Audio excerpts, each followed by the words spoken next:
እሺ እንግዲህ ዛሬ ጥብስ ነው የምንሰራው። እንዳያችሁት በካስታራ ነው የምጠቀመው። ካስታራ ላይ መጀመሪያ ስጋ አድርጌያለሁ። ያ ስጋ ጮማ ያለው ስጋ ስለሆነ ጀስት ለቅባቱን ያረኩት። ከዛ በኋላ እንዳያችሁት አቮካዶ ኦይል ነው የምጠቀመው። እንግዲህ የምንጠቀመው ዘይት ጤናችን የተለያየ አስተዋጽኦ ስላለው እኔ አቮካዶ ዘይት ነው የተጠቀምኩት። ሽንኩርትና ቃሪያ ከትፌ አስቀምጫለሁ። ልጆች ስለሚበሉ እንዳያቃጥላቸው የማያቃጥል ቃሪያ ነው ያደረኩት። ከዛ በኋላ ጨው ጨመርኩኝ።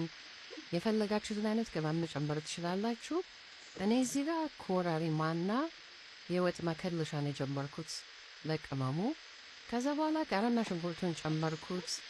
ካስታራኑ እንደምታውቁት በደንብ አድርጎ ነው የሚጠብሰው እና ዛሬ ጋገርኩት ትኩስ እንጀራ ነበረኝ። ትኩስ እንጀራዬን አቀርባለሁ።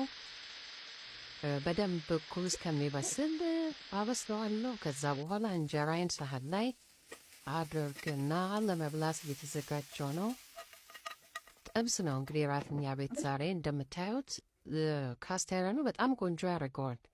ደረቅ ጥብስ ነው። ትንሽ መረቅም አለው። እስቲ እንቅመሰው። በስመ አብ በጣም ነው የሚጣፍጥ።